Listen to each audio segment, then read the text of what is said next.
Olá, bem-vindo de volta à continuação dos eventos da Guerra de Badab. Lamento informar, mas o episódio de hoje, você, meu caro cidadão imperial, é de partir o coração, é de fazer cair uma lágrima nos olhos daquele leal ao Deus Imperador, porque a situação não está boa para os nossos aliados, os Firehawks e a Tanith Cohen e suas forças de Cartago, que representam o Império agora.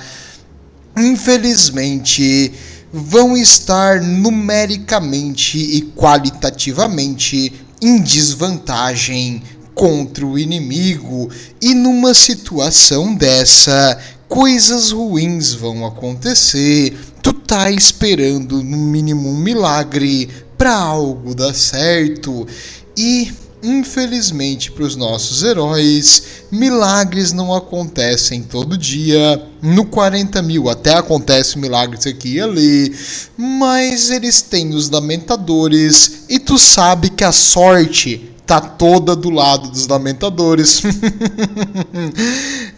Coisas ruins vão acontecer. E sem mais delongas, vamos só recapitular o que aconteceu no capítulo anterior. A força de Cartago e a força das naves dos Firehawks ficaram presas em território inimigo, tendo que lutar para escapar das garras dos Astroclaws, dos Lamentadores e dos Mantis Warriors, e no chão a legião do tirano provou ser mais que o suficiente para parar qualquer recruta que a Tanith Cohen tinha recrutado agora recentemente. Mesmo que eles tivessem os números, eles estavam pesadamente despreparados para um campo de batalha real. Infelizmente, nós não sabemos os detalhes e os conflitos que aconteceram aqui, e os números de baixas foram apagados depois pela Inquisição. Então, algo entre 1 e 10 milhões, uma coisa simples e fácil da gente descobrir, não se sabe ao certo, mas com certeza foi uma vitória decisiva para os separatistas. A frota de Cartago antes representava o seu maior poderio bélico, agora não passava de um nome no papel. As poucas naves que eles possuíam eram apenas uma sombra do que foi no ataque inicial, mas sem combustível, sem ressuprimento, sem local seguro para navegar. Eles foram dispersos e separados e sendo derrotados ou capturados pelos separatistas durante o conflito. E por vários meses eles acabaram tendo que fazer uma retirada lutando, e os Firehawks só sobreviveram graças à sua gigantesca fortaleza monastério, a Raptoros Rex, que, detalhe, é a parte mais legal deles. Então, os inimigos, no caso os separatistas comandados pelos Astroclaws, não tinham nada para ameaçar essa máquina. Então, quando ela passava, os separatistas tentavam jogar torpedos de longa distância, que eram interceptados tanto por naves que saíam dos hangares da Raptoros, quanto por defesas de ponto. Então, porque o torpedo ele atravessa o escudo Void, mas dá pra ver o torpedo vindo e tem sensores que detectam isso, então tu consegue atirar no torpedo e explodir ele quilômetros antes de chegar próximo da nave. Por isso, a Raptoros Rex conseguiu ser o centro da resistência e eles acabaram escapando, mas não ilesos. Acredita-se que eles tiveram baixas pesadas, tanto pelo conflito no solo, no planeta agrário de Iblis, que eles foram atacar em primeiro lugar para ter uma vitória, quanto nessa retirada lutando. Acredita-se que eles perderam vários dos seus números. Felizmente, eles ainda estavam capazes de manter a luta, então acredito que em torno de 500 a 600 deles devem ter sobrevivido, pelos números de batalhas que eles vão continuar lutando depois. Mas em questão de feridos, mortes e naves destruídas, realmente foi uma derrota catastrófica ter atacado loucamente e agressivamente um planeta agrário aparentemente desprotegido que qualquer um sabia que era uma armadilha. Mas não fala isso pros Firehawks, eles são muito orgulhosos, jamais eles vão admitir que erraram, e eles vão dizer que eles tinham que atacar porque era honra, era a coisa certa a fazer, blá blá blá blá blá blá. Escutei desculpas, não quero desculpas, quero resultados. E infelizmente o único resultado que eles conseguiram foi terminar a guerra mais rápido se tu tá torcendo pros separatistas e quer que eles vençam. E agora o Lufthuron possuía suas garrinhas bem fixas, tanto no setor de Badab quanto nos arredores. Felizmente, esse conflito não foi também assim tão suave para os separatistas. Tu acha que os Firehawks vão deixar eles sair ilesos? E eles também sofreram baixas, incluindo a nave deles de maior tonelagem e poder de fogo, que foi destruída lutando contra Raptorus Rex. E também eles precisavam agora de um tempinho para reagrupar, reposicionar, manter as naves em reparo e ressuprir, antes de planejar mais algum ato maior. E isso permitiu que os Firehawks e o sistema de Cartago repusessem suas defesas, esperando um ataque feroz dos defensores da Maelstrom, que simplesmente não veio. Graças ao Deus Imperador, porque eles não tinham nem condições nesse momento de parar um ataque combinado. Se o Lufthuron pressionasse o ataque nesse ponto, agora que eles tinham sofrido essa derrota catastrófica, era bem possível uma vitória total dos separatistas. Porém, nesse momento, o Império ainda não tinha intervindo com toda a sua força, e se ele atacasse um sistema imperial, talvez ele atraísse uma infâmia, uma atenção desnecessária, e ele seria visto como um perigo de alto grau, e o Império iria mandar alguma coisa. Pode ser que ele estava pensando desse jeito, é difícil saber o que se passava na cabeça do Lufthuron nesse momento, ou se ele simplesmente realmente não podia dizer para os seus outros mestres de capítulo: nós estamos com a razão, nós somos leais ao Império, por isso que a gente está aqui massacrando os cidadãos imperiais e destruindo tudo, lutando contra a guarda imperial e atacando um sistema imperial. A gente é imperial, tá? É só tipo coincidência. Não ia pegar mal isso aí. Então ele estava jogando meio que a carta da ambiguidade aqui nesse momento ainda, e talvez ele não queria assim se mostrar como o traidor que ele realmente é agora, ou talvez ele acreditou que realmente existiria um jeito de fazer uma negociação, um acordo e sair de uma forma diplomática. Se ele achou que ia ter diplomacia, achou errado. Diplomacia para os fracos, a verdadeira diplomacia vem de uma arma bolter, por isso não deu certo. Não teve nenhum tipo de negociação ou conversa sobre isso. Eles se mantiveram na zona autônoma e o setor de Cartago se manteve no setor de Cartago. E o que havia entre eles? Bem, entre as forças do Lufthuron e os setores leais a Cartago, existiam planetas que ainda não entraram nem para um lado, nem para o outro. Eram planetas que, se eles não são nossa, nós adoramos o Império e as taxas que eles cobram, e também não eram planetas nossa, nós somos totalmente traidores e separatistas, nós queremos se juntar à primeira pessoa que se diz o tirano de algum lugar. Por isso, esses planetas ficaram neutros. Bem, neutralidade é uma fraqueza, todo mundo sabe que tem que se juntar ao Império, porque é o Império que vai ganhar no final, mas esses planetas traíras Como agora não tinha nenhuma força imperial aqui próxima e tinha a força dos separatistas aqui batendo na porta, parece que o lado que vai ganhar vai ser os separatistas, e também pelo fato da Marinha Imperial que veio para cá, a Battlefleet Cartago, ter sido dizimada. Parecia que os separatistas realmente a balança tá do lado deles, e o pessoal, pelo seu instinto Skaven, meio que foi pro lado do traidor. Por isso, muitos planetas começaram a pender a sua aliança pro lado do Luft-Huron e o seu movimento separatista.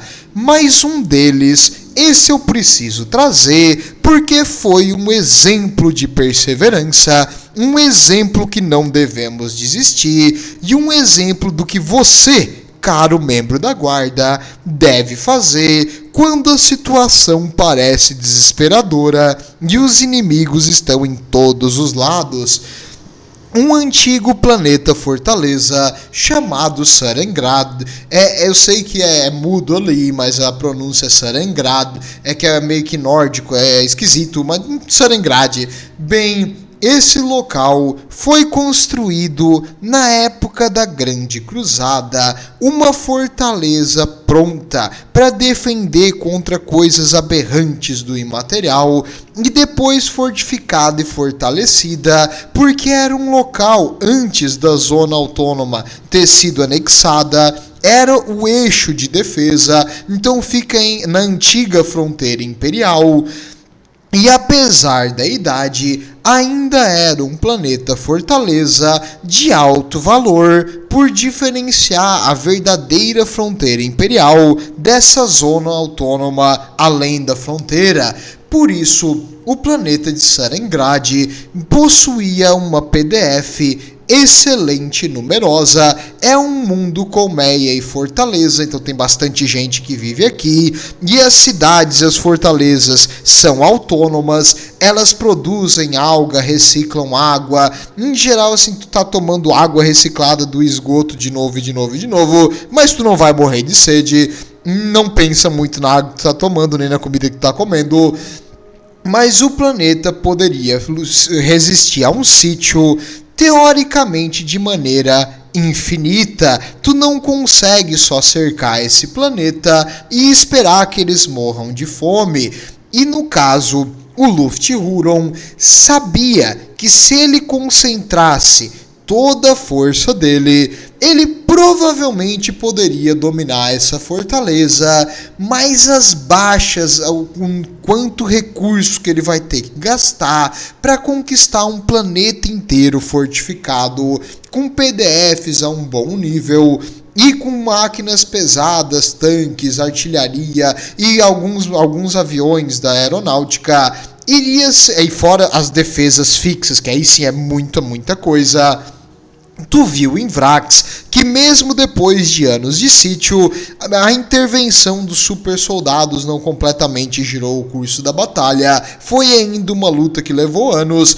E como agora ele estava meio que ali num jogo de gato e rato com o pessoal de Cartago, porque ele não sabia o que eles iriam fazer no próximo movimento, botar todas as tuas forças, investir tanto recurso num mundo que, beleza, tu conquistou ele. E aí, o que tu ganhou? Uma ruína, não produz nada, não vale nada, isso aqui foi tipo, tu gastou recurso à toa. Então ele preferiu poupar as forças, algo tático e inteligente, e o mundo de Sarengrad manteve-se fielmente leal ao Império. Por enquanto, deixe em stand-by, apenas saiba que planetas que antes ficavam na fronteira da zona de Cartago e da zona autônoma agora estavam sendo o campo de batalha ativo entre os separatistas e as forças leais, e um mundo fortaleza fenomenal de Sarengrad estava do lado da força leal ao Império. Por enquanto, e os separatistas, por enquanto, optaram por não intervir e não gastar o custo necessário em vidas e recursos para dominar esse local. Grande exemplo, seja um porco-espinho e se o inimigo do Império tentar chegar perto, faça ele sangrar. Enquanto isso, os Firehawks, os nossos heróis esquentadinhos e de cabeça quente, começaram uma guerra de fortalecer e tentar conquistar a lealdade dos planetas que os traidores agora estavam tentando puxar para o seu lado.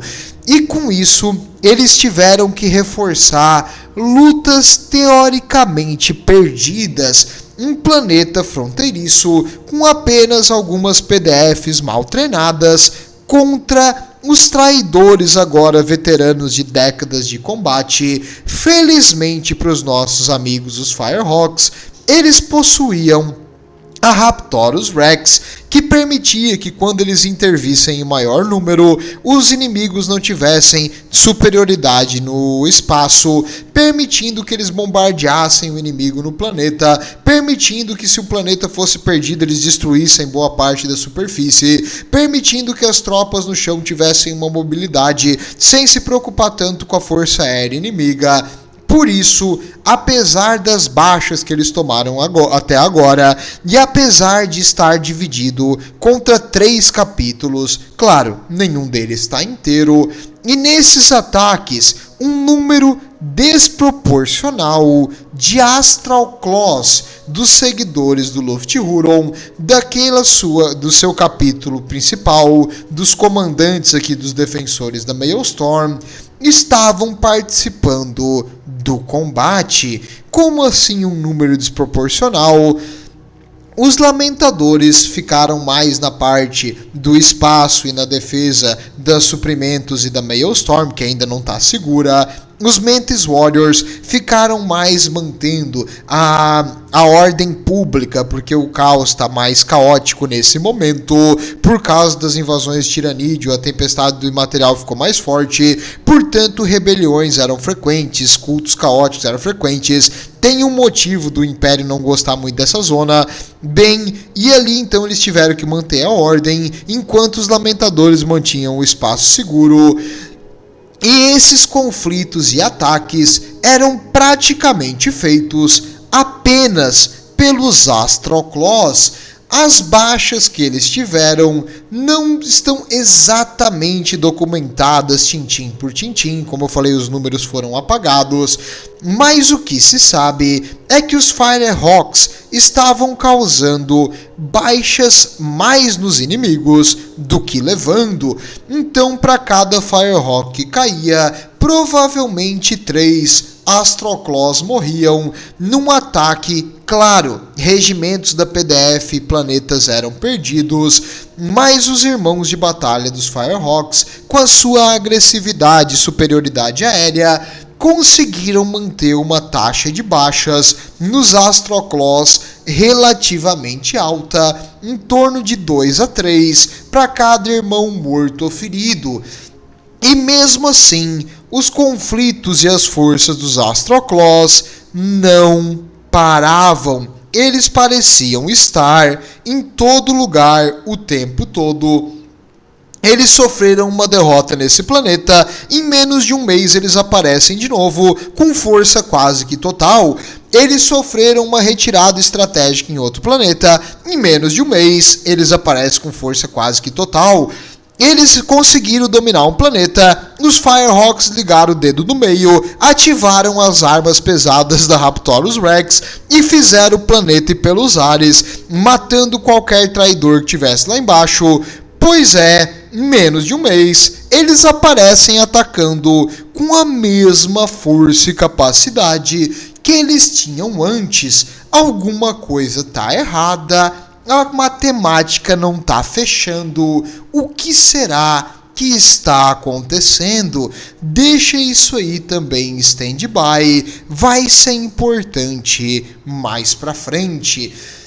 E falando em forças traidoras de super soldados, lamento informar, mas mais um capítulo antes leal se juntou as forças traidoras, os Executioners. Os Executioners, também chamados, vou traduzir em português, para carrascos, eles são um capítulo antigo, muito antigo. Eles são da terceira fundação e eles participaram da limpeza do universo depois da heresia do Horus. Os seus oficiais mais antigos, que hoje estão em Dreadnoughts, lutaram contra as forças dos traidores lá atrás e eles participaram dos Imperial Fists e eles são um capítulo de sucessão dos punhos imperiais, então.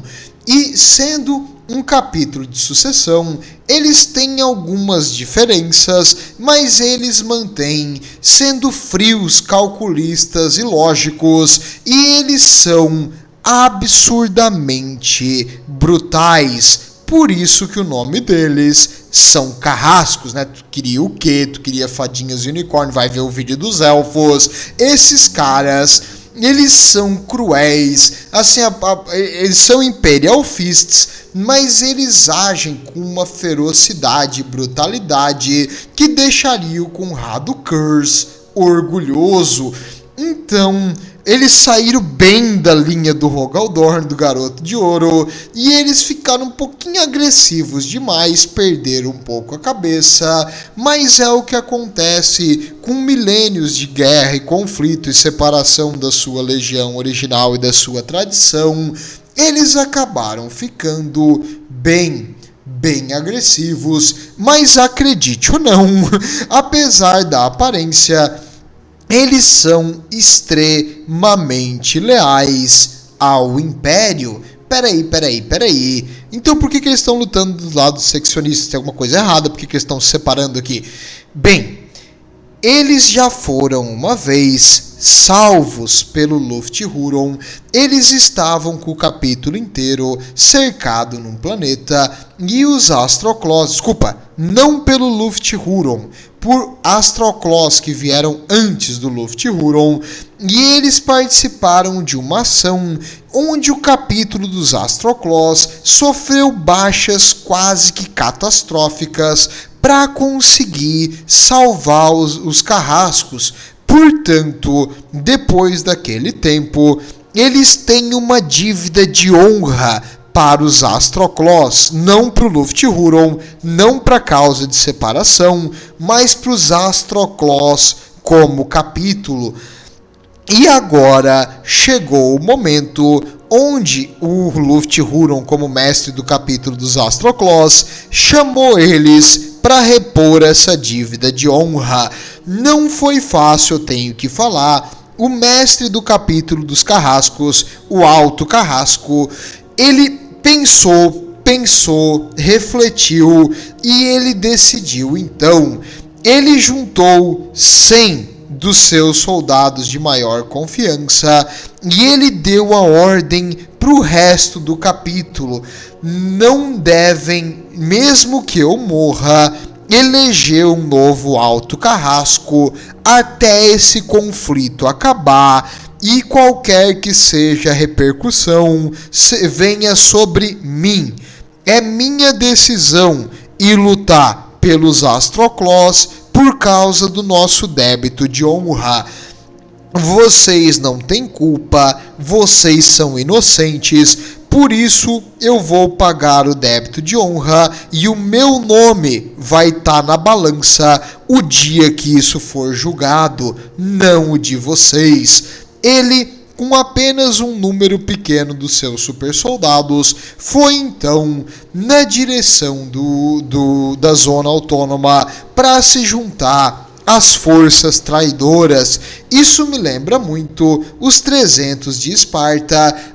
Por causa de uma questão ali cultural e religiosa, eles não podiam ir para a batalha. Não se preocupe, o rei que luta é um guerreiro, vai só dar uma volta e ele vai levar 300 guarda-costas, mas não é um exército, ele só vai dar uma voltinha. Quase a mesma coisa. ele se botou em risco então e ele deu a ordem para o resto do seu capítulo continuar seguindo as missões e coisas que eles já estavam fazendo, e eles não iriam receber mais ordens nem se comunicar com ele até o final da Guerra de Badab. Como eu disse, ele iria levar a culpa dessa traição, não o capítulo em si. E, felizmente para os nossos aliados, as defesas e a ameaça da Raptorus Rex e as defesas planetárias dos Mundo Fortaleza mantiveram o inimigo numa guerra assim que eles tinham que escolher o campo de batalha para lutar. Os Astroclaws não arriscaram o capítulo inteiro e um ponto específico, nem arriscaram os Lamentadores e os Mantis Warriors e os Carrascos longe da zona. Eles iriam lutar uma guerra mais defensiva e escolher as batalhas. Eles, é claro, dominaram os mundos menos fortificados e também conquistaram os mundos que estavam em cima do muro, e eles convenceram eles, alguns por uma bala de bolter na cabeça de quem se recusou a ir pro lado deles, e outros em troca de favores e benefícios fiscais, porque tu sabe, né, ser humano, então tu tem que pagar uma taxa pro Império e alguém te oferece proteção e uma taxa menor, e o Império não tem coragem de enfrentar eles, nem forças para vir atacar, o Império tá mostrando medo, tá mostrando covardia. Eu acho que o rumo da coisa é se juntar com o tirano. Por isso, vários planetas começaram a se juntar.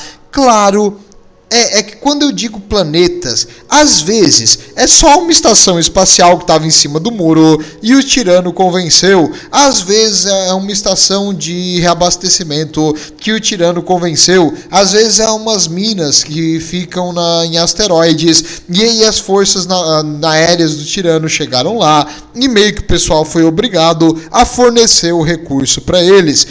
Eu digo planetas para ser um geral, mas foram várias coisas e assim, seriam assets em inglês. Como é que se fala em português? Seria assets, é que é um negócio financeiro. São, como é que te fala? Patrimônios. São coisas que eles têm, que era do Império e que agora foram sendo anexas pelo tirano de Badab, menos, é claro, os mundos fortificados e os mundos mais recuados do setor de Cartago.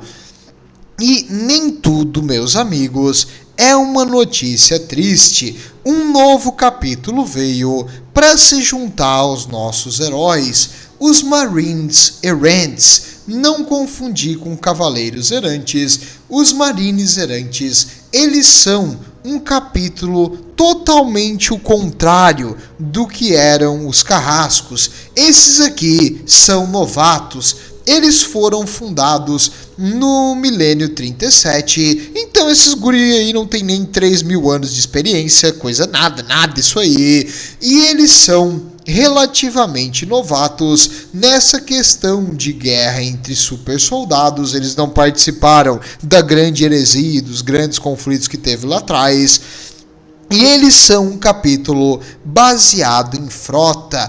Eles são muito honrados e eles são descendentes, na verdade, dos Eagle Warriors. É um capítulo de sucessão dos Eagle Warriors. Por ser um capítulo mais novo, eles são um sucessor do sucessor. A original, a Legião, que já foi lá atrás, eram os Ultramarines, e do contrário dos Astroclaws, que também teoricamente tem uma ligação com os Ultramarines, esses aqui seguem o Codex Astarte arrisca mesmo. Eles obedecem o livrinho tático do Guilliman. Se o Guilliman diz para se abaixar, eles se abaixam. Se o Guilliman não diz para atirar, eles não atiram. Ele tem que estar especificadamente no livro para fazer alguma coisa. Eles são muito teóricos, eles não têm aquela malevolência, eles não têm aquela prática, e isso talvez vai voltar para morder eles. E o pior de tudo, eles são extremamente honrados. Não é porque que ser honrado é pior de tudo. Tu vai ver conforme as coisas vão acontecer, mas eles são inocentes. Quando eu digo inocentes, eu digo que eles não veem maldade e eles veem os outros super soldados como seus iguais. Eles não veem eles como os traidores e que tu tem que matar. Eles veem eles como apenas alguém que está lutando pela sua honra, e tu também é alguém que está lutando pela sua honra. Portanto, eles vão lutar para machucar o inimigo, mas não para destruir, dizimar. Eles vão segurar os seus socos, eles vão tentar de um jeito honrado. É uma coisa bonita, é uma coisa nobre, mas honestamente na guerra, tu tentar fazer isso, tu vai morrer. É meio que idiota. Não existem leis quando a tua vida tá em risco e o teu inimigo tem uma arma. É matar ou morrer. É a lei da natureza aqui. E ou tu se adapta à situação, ou tu vai ser exterminado. Meio que óbvio, mas isso é uma lição que infelizmente eles vão ter que aprender. E falando nisso, eles chegaram agora muito impetuosos para começar a sua função. Eles então foram até o veterano maior aqui, que é o mestre do capítulo dos Firehawks, como tá mandando no Codex Astarte, e pediram: quais as ordens, o que devemos fazer, senhor? E o Stibor Lazaric falou: vocês vão atacar esse planeta aqui, ó, Iblis, junto com a gente, há 6 meses atrás. Vocês não estavam lá, seus fracassados, seus inúteis. Ele começou a descascar, mas descascar esses caras. Você pensa num pessoal que não sabe lidar com ninguém. Ele queria botar a culpa que falhou o ataque nesse pessoal que chegou agora, porque jamais o Firehawk vai admitir que errou. Como eu disse, talvez eles sejam descendentes dos Emperor Shield, então ele deu um full piti aqui e começou a soltar tudo que é coisa neles. Parecia um chihuahua no cio quando vê o caminhão do lixo, e começou a gritar. E o pessoal aqui então se olhou, e os Marines Errantes meio que disseram: ele é meio louco, né? Melhor a gente seguir o nosso livrinho. Eles começaram a andar para trás e a acenar, assim, igual os pinguins de Madagascar. A porta se fechou. O Stibor Lazaric continuava falando mal, que eles são os inúteis, que eles são os babacas, que eles são os atrasados, que eles não sei o que. Enquanto eles simplesmente se mandaram de lá e voltaram o pessoal que tem um pouquinho mais de noção, que eram as forças de Cartago. As forças de Cartago, sob o comando da Tane Coen, estavam numa situação deplorável. Eles precisavam de recursos agora, porque as taxas estavam atrasadas, o Império estava cobrando na porta, eles precisavam gastar uma fortuna para reparar as naves e retreinar o exército. A situação estava muito difícil. Por isso, ela decidiu então fazer o mais seguro. Já que tu não consegue vencer os defensores da Maelstrom, vamos tentar dar a volta neles. Vamos tentar procurar os recursos que a gente precisa em outro lugar, nas Estrelas Pálidas, uma zona próxima à zona autônoma e próxima ao setor de Cartago, que possuem recursos semelhantes e uma produção suficiente. Por isso, eles começaram então a mandar naves para lá, só que essas naves começaram a ser interceptadas pelas forças dos defensores da Maelstrom, principalmente os Lamentadores, que estavam fazendo aqui o policiamento espacial nessa região. Quando os Lamentadores se encontraram com os Marines Errantes, bem, eles têm uma honra mútua. Como assim? Os dois já participaram de conflitos um do lado do outro e os Marines Errantes demonstraram ser amigos dos Lamentadores. O Lamentador só quer um ombro para chorar e alguém do seu lado. Normalmente o pessoal se recusa a lutar com eles, acha que eles são os desgraçados da Fundação Amaldiçoada e eles sofrem muito preconceito com isso. E quando alguém finalmente luta lado a lado deles, eles valorizam ainda mais quando é alguém honrado, que também vai lutar pelos civis, que também vai lutar pelas forças imperiais no chão, e eles vão lutar para defender os planetas das mãos dos inimigos da humanidade. E esse laço de união que se criou entre os dois continua até hoje. Portanto, foi um momento muito estranho do conflito quando as naves dos Lamentadores se encontravam com as naves dos Marines Errantes, que eles também, os dois são baseados em frota, então os dois são praticamente só em naves. O capítulo inteiro dos Marines Errantes veio pra cá? Não, apenas em torno de 400 deles estavam aqui, tá? Então não era o capítulo inteiro, mas uma força considerável de super soldados. E quando eles se encontravam com os Lamentadores, meio que uma paz, assim, um cessar-fogo não oficial começou a acontecer. Eles mandavam mensagens um para o outro e depois os dois só iam cada um para o seu lado e não se enfrentavam. Às vezes, os Lamentadores invadiam uma nave deles e faziam um duelo de honra. Um campeão escolhido pelos Marines Errantes e um campeão dos Lamentadores se enfrentava. Geralmente, não até a morte, até um deles ser desarmado e desistir. Nesse momento, o vencedor estendia a mão, levantava o amiguinho, dava ali para ele uma xícara de chá e um cobertor. Eles conversavam sobre as coisas bonitas da vida. O Lamentador chorava suas mágoas e os Marines Errantes escutavam. Então, uma amizade aqui feita nas galáxias, e depois cada um ia para o seu caminho. Uma batalha praticamente com 0 baixas por meses e meses, enquanto as forças de Cartago lentamente recebiam suprimento, e se os Marines Errantes perdiam, eles entregavam os recursos para os Lamentadores. Então, é uma guerra, mas não é uma guerra, é meio que um conflito entre cavalheiros, e isso não caiu muito bem com os Firehawks. Os Firehawks, o Steve Orlazar já não gostava desses caras novatos aqui. Nesse momento que ele escutou que eles tiveram um conflito e ninguém morreu, isso aí não é um conflito, isso tu tava jogando o quê? Xadrez com eles? Damas, cara, pelo amor, é uma guerra, tu tem que se matar. E ele começou a falar, vai atacar, ataca. Só que os Marines Errantes perceberam que eles não batem muito bem da bola, então eles continuaram o seu jeito honrado de ser, e os Lamentadores e eles meio que mantiveram esse acordo de paz não oficial por mais alguns meses.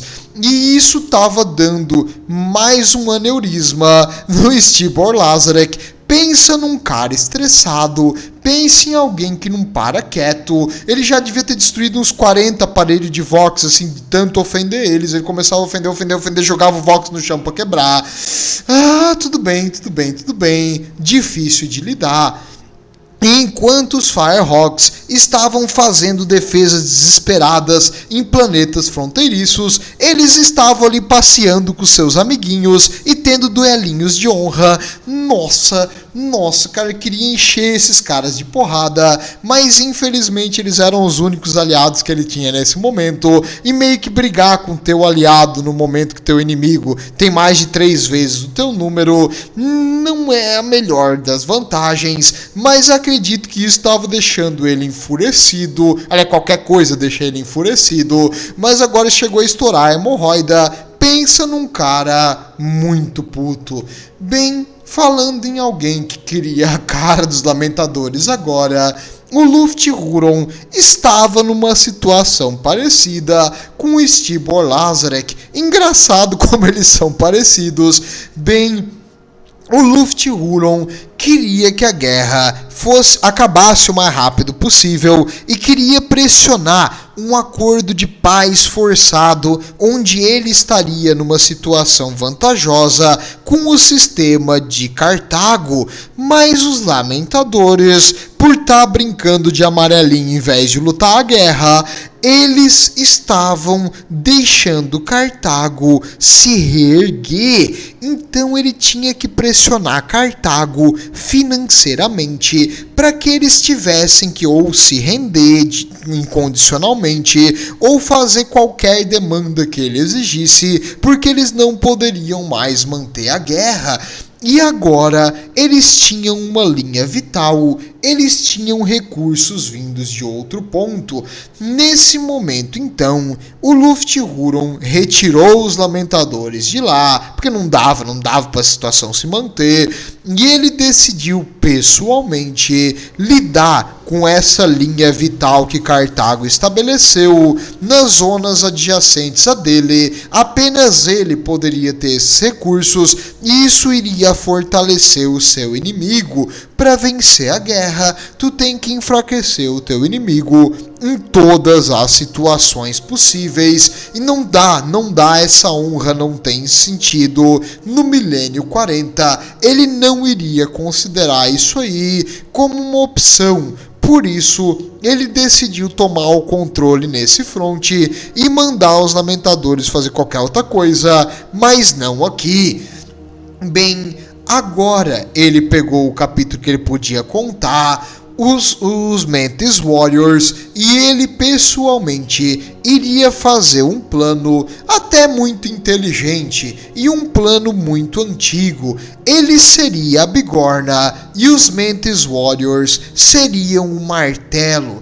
Eles iriam atrair as forças dos Marines Errantes em uma batalha que eles facilmente venceriam. Então, segundo o Codex Astarte, quando teu inimigo está se retirando desorganizadamente, tu deve perseguir com as forças de assalto de elite, a primeira e a terceira companhia, e ele sabia disso, e essas forças de elite eram com certeza os mais veteranos e capazes soldados que os Marines Errantes teriam sob comando. O que eles iriam fazer é atrair eles para uma emboscada. No momento que eles estivessem separados, eles iriam fechar a armadilha, mostrando forças que estavam escondidas, e os Mantis Warriors iriam fechar o cerco com manobras rápidas e velozes, que é isso que eles são bons. Para isso, ele precisava atrair eles para um conflito no chão. Levou um certo tempo, só que os Firehawks enchendo o saco, uma hora ou outra, eles tiveram que se coçar e lutar no chão, em um dos planetas fronteiriços, para ajudar a defender as forças da PDF leais a Cartago, que estavam lutando por esse planeta de fronteira. E nesse momento, então, os Marines Errantes foram participar do conflito no chão. Aparentemente, os traidores aqui estavam em pequeno número. Parecia apenas um ataque para verificar as defesas inimigas e de distração. Como eles têm bastante força nesse local, eles iriam, segundo o Codex Astarte, aproveitar o momento que eles estão fortes e o inimigo está fraco para fazer um ataque decisivo e eliminar essas forças inimigas e tentar uma vitória em detalhe, que é quando o teu exército está concentrado, o inimigo está dividido e tu ataca ele em pequenos pontos, fazendo várias vitórias decisivas até o momento que a tua força está mais a tua força que era menor, agora está a par do inimigo como um todo. Nesse momento, então, eles decidiram ir no planeta e eles mediram as forças dos Astroclaws e eles notaram que eram apenas em pequeno número e quando pressionados pelas forças dos super soldados, eles se retiravam desorganizadamente, conseguindo algumas baixas a longa distância. Eles perceberam que uma perseguição iria ser o plano maior para eliminar eles de uma vez, e mais efetivo e mais rápido, que é algo esperado. Tanto Luft Huron quanto os Mantis Warriors sabem do Codex Astarte. É como se tu soubesse a operação tática do teu inimigo antes dele fazer. E para te ter uma ideia da criatividade e inovação dos Marines Errantes, os Eagle Warriors, que eles são sucessores a única diferença entre a cor deles é que o azul e o branco dos Eagle Warriors é invertido em comparação aos Marines Errantes. Bem, nos Marines Errantes o azul é na esquerda e nos Eagle Warriors o azul é na direita. Tá, para não dizer que é de toda igual, eles também têm um cometinha pintado no ombro. Fora isso, é a mesmíssima coisa. Pensa num pessoal que não tem criatividade nenhuma. E quando eles viram a oportunidade, eles fizeram o que todo mundo estava esperando. Eles avançaram das defesas em uma perseguição aos Astroclaws que estavam se retirando, causando algumas baixas no caminho. Eles continuaram a perseguição, até o momento que eles estavam muito avançados das linhas de defesa, bem longe de qualquer tipo de reforço, acreditando que o inimigo não ia ter mais forças em reserva. Pois é, achou errado.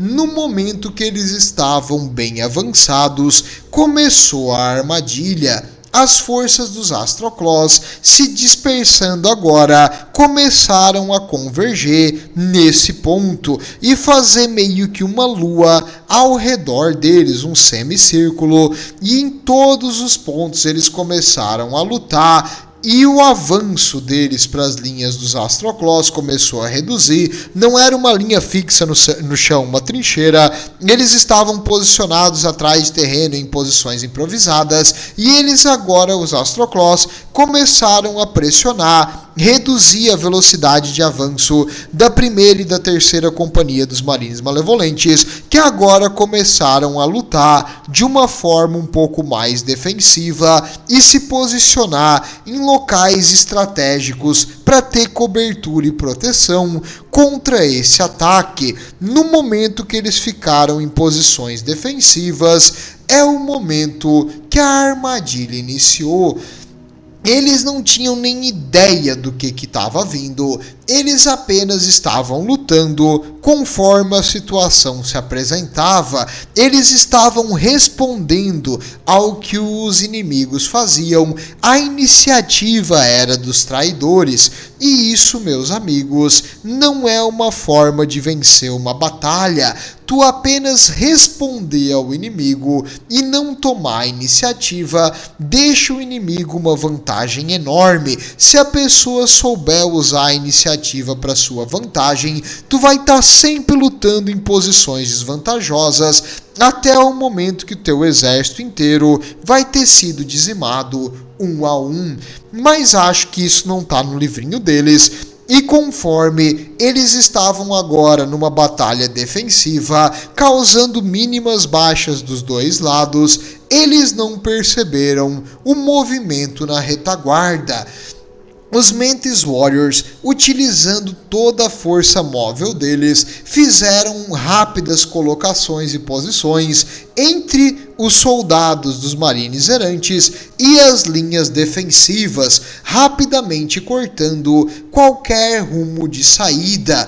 E conforme agora eles eram atacados em todos os lados, locais que eles recém passaram agora eram campos minados. Rapidamente os Mantis Warriors fizeram posições e vias de escape perigosas demais para sair, porque eles botaram minas terrestres, tarântulas, que são tipo um turret, é uma defesa automática, colocaram servitores de combate, foram rapidamente para posições com veículos pesados cobertos por super soldados com heavy bolters e armas de penetração de armadura, prontos para causar o máximo de dano. E eles começaram então a caçar oficiais, rapidamente eles foram neutralizando qualquer um de alto rank. Quando alguém erguia uma bandeira para liderar os soldados marinhos, porque eles são todos assim, tipo, eles são todos honrados, e tem uma bandeira alta e o cara usa um capacetão para mostrar que ele é o oficial. Naquele ali começava a chover bala de bolter a longa distância e o oficial morria. Aí o suboficial, o segundo no comando, ia lá, botava o capacete, pegava a bandeira e ficava na mesma posição que nem um idiota e levava mais um tiro para morrer. Então eles começaram a caçar um a um, matando o comandante da primeira companhia e da terceira companhia e a grande maioria dos oficiais. Sem nenhum comando, os marines errantes agora tiveram que fazer o possível para sobreviver até o momento que alguém mais inteligente deu a ordem de fazer uma retirada. Porém, eles já estavam tão separados que a retirada foi cada um por si, com baixas pesadas no caminho, e eles perderam praticamente toda a capacidade ofensiva em um conflito terrestre apenas contra os veteranos dos Astroclaws e dos Mantis Warriors.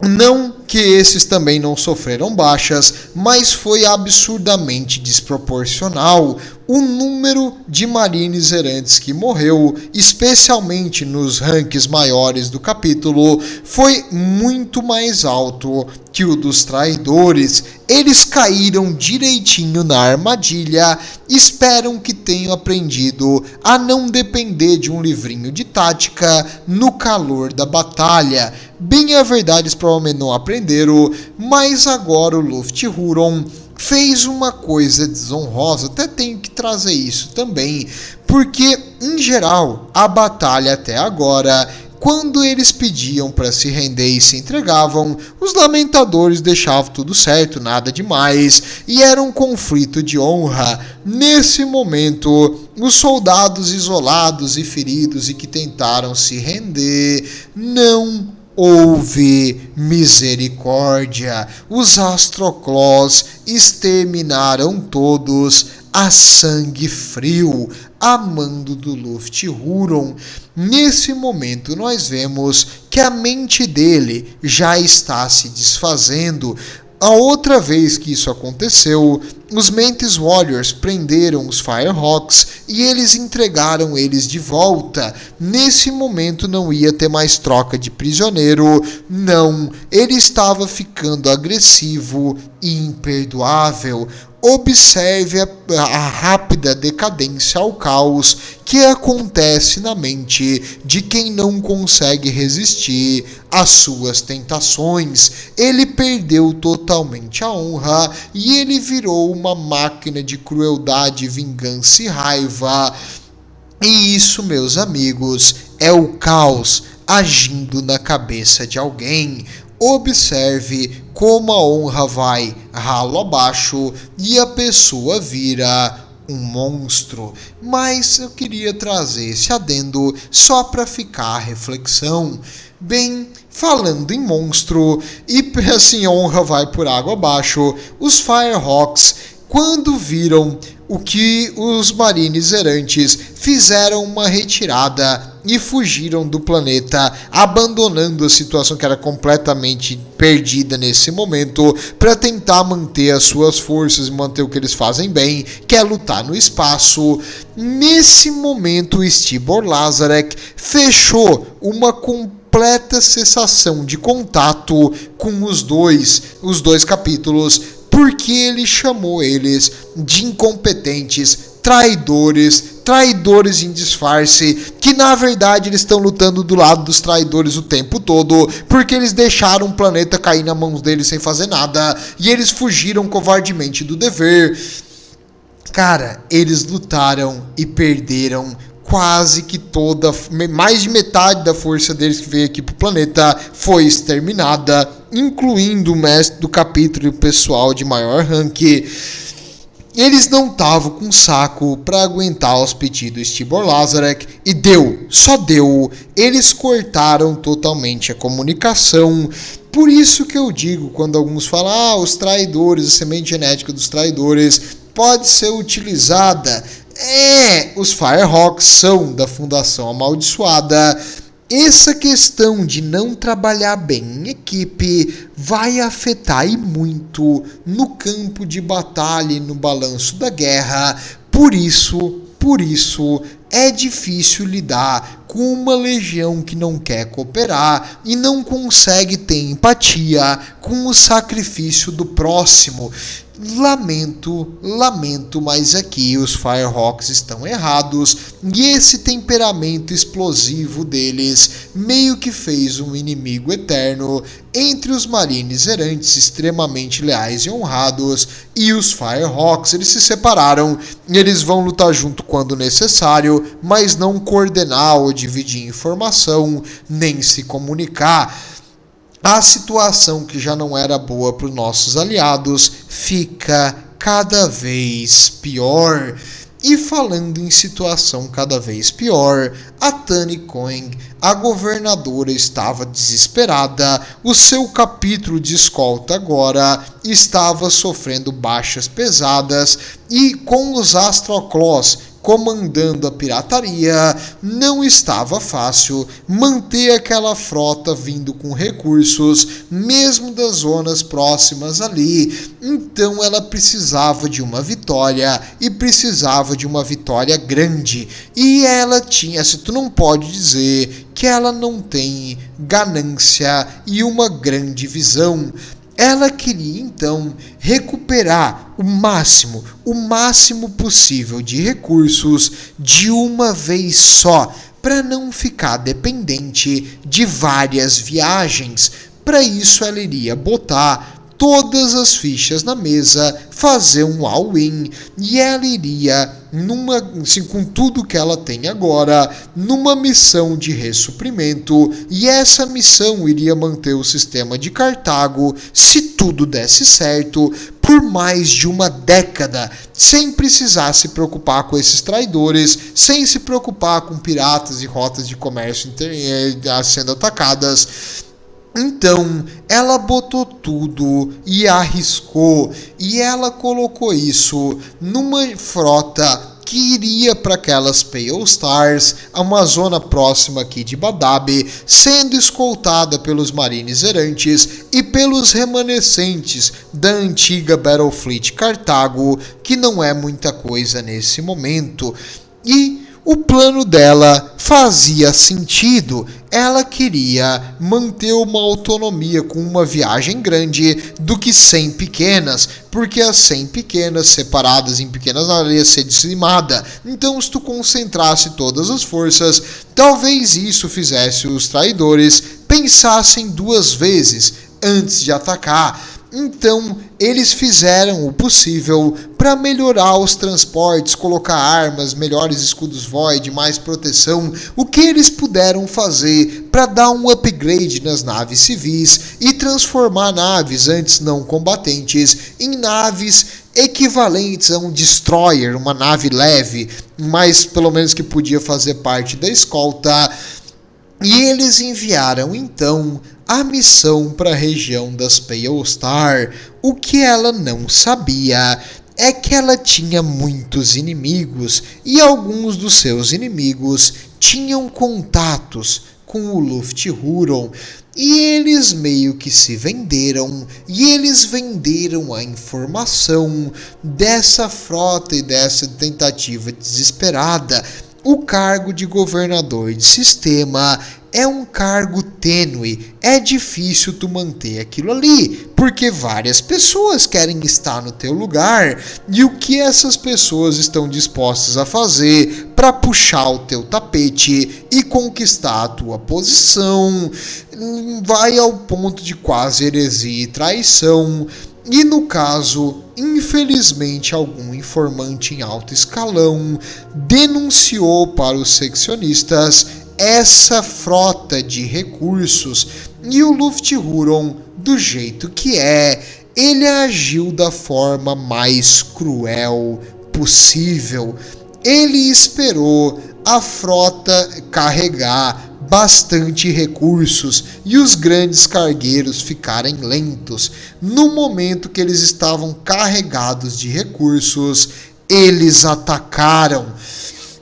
Olha, eu não vou dizer que isso foi uma luta, isso aqui foi um massacre, porque naves civis e pequenas naves de pouca tonelagem contra toda a frota do tirano concentrada, porque isso aqui ele precisava dar esse golpe final.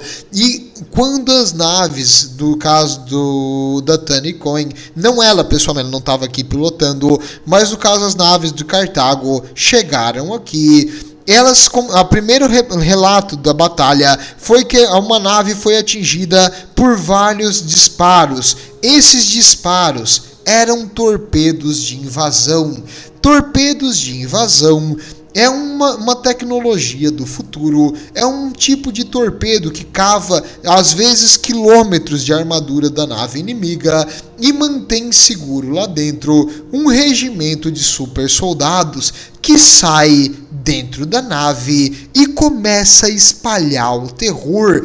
Eles conhecem as naves imperiais certinho, eles sabem onde é que é o centro de comando, onde é que é o local de oxigênio. Então, digamos, eles destroem o oxigênio, a nave fica sem ar, o pessoal morre tudo asfixiado, o super soldado tem suprimento de ar na armadura e ele consegue levar a nave a um ponto seguro. E nesse ponto seguro, eles reestabelecem o oxigênio e a nave fica para os inimigos. Eles conseguem matar o capitão ou fazer a tripulação se render e eles mais uma vez tomam a nave. Em geral, lutar contra um super soldado dentro de um espaço confinado, ele tem um maldito lança-granada, a bota dele é magnética, se tu tirar a pressão de todo o corredor, ele vai continuar no mesmo lugar, ele vai conseguir matar todo mundo ali com facilidade. As armas, praticamente nenhuma tem capacidade de penetrar isso aí, a não ser uma arma de plasma ou um canhão de laser se tu tiver na tua nave. Então, boa sorte tentando matar esses caras, fora que eles agem de uma maneira extremamente rápido, ágil e pensam rápido.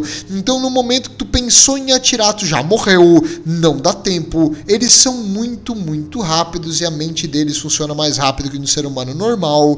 Por isso, o seu tempo de reação é tipo global no CS contra um prata. Não tem nem comparação. Com isso, foi um massacre, a maioria das naves foram capturadas, exceto as naves dos marines errantes, que conseguiram fazer uma retirada e uma estratégia de escapar pela esquerda, perdendo, como é que é, retirada estratégica pela direita, não lembro mais como é que era aquele negócio, é um desenho muito antigo até pra mim, eles foram destruídos. Então, assim, no caso, fugiram e os que não conseguiram fugir foram destruídos. Novamente, nós não sabemos ao certo número de baixas. O que nós sabemos é que apenas um cruzador, no caso um cruzador leve, conseguiu sair de lá e alguns destroyers, para ser preciso, 2. Quantos eram inicialmente? Não sei. O que a gente sabe também é que 23 naves foram invadidas e tomadas pelos separatistas. Claro, naves civis melhoradas com armas e equipamento e mais armadura. Então não era uma nave de batalha em si, mas eram mais naves agora à disposição dos inimigos. Outras foram totalmente destruídas no conflito espacial. Lamentável o que aconteceu e a quantidade de recursos que antes ia para o sistema de Cartago, agora vai alimentar o esforço de guerra dos traidores. E nesse momento eu tenho que infelizmente dizer que a posição do Lufthuron, o seu pequeno império e a sua separação nunca tinham estado tão bem. Ele completamente dominou com punho de ferro o setor de Badab. Ele tinha os outros capítulos na mão, com essa questão de honra. Ele estava agora no auge do seu poder e mesmo super soldados inimigos não pareciam estar fazendo nenhum tipo de perigo à sua soberania e ao seu controle aqui. O seu maior rival local, o sistema de Cartago, estava fora de jogo. Os dois capítulos inimigos que não viam nenhum jeito de negociação ou acordo, ele tentou convencer a se render, mas os Firehawks só mandavam ele a merda, e os Marines Errantes, depois que ele foi extremamente desonroso, iriam querer vingança com as próprias mãos. Então, eles iriam ser inimigos eternos, mas no número que eles estavam agora, eles não representavam uma ameaça maior para o seu sistema. As rebeliões caóticas que aconteciam, eles conseguiam manter em xeque,